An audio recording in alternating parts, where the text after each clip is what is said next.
Antoine Néron, je vous trouve là sur votre stand des Côtes Rouennaises, au Salon des vins bio d'Ampuis. Qu'est-ce qui vous y a conduit puisque c'est la première année?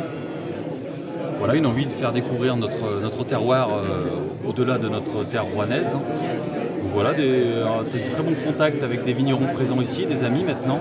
Donc voilà, il restait un petit peu de place, donc j'ai dit allez hop, c'est l'occasion de venir faire découvrir notre belle région des Côtes Rouennaises. Alors en Côtes Rouennaises, vous avez du rouge, du blanc, d'abord principalement l'appellation Côtes Rouennaises qui est du Gamay.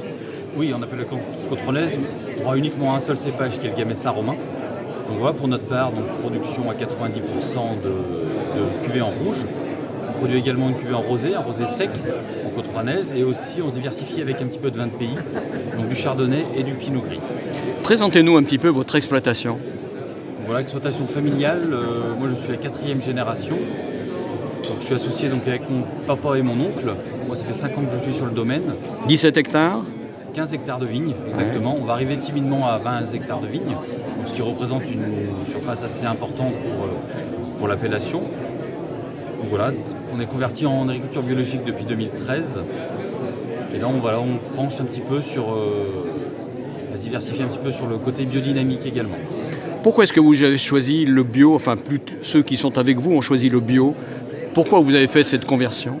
Voilà, on a franchi vraiment le grand pas en 2013 suite à mes années d'études passées uniquement dans les domaines travailler en agriculture biologique. Donc on a dit allez hop, on passe le pas, on passe en bio et maintenant on fait des vins plus de terroir, on respecte mieux la plante.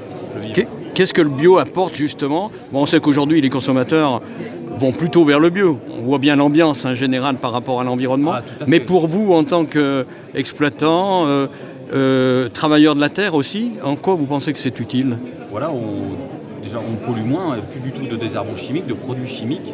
Voilà, on se remet à retravailler nos sols, surtout sous les pieds de vigne. Voilà, on force vraiment la vigne à plonger en profondeur, à aller chercher vraiment tous les éléments minéraux qui peuvent s'y trouver. Voilà, tout en apportant tous les ans un petit peu de matière organique pour rebooster un petit peu la vigne et produire des vins de qualité. Ultime question, ces derniers jours, là, on a entendu une campagne qui laisse à dire que finalement le glyphosate n'est pas si mauvais que ça. Et vous dites quoi par rapport à ça? Bon, le glyphosate, c'est très bien qu'il s'arrête parce qu'on pollue nos sols, on pollue vraiment toute vie microbienne. Donc là, voilà, les sols sont dépourvus de tout exactement. Donc plus de vie, donc des sols morts entre guillemets.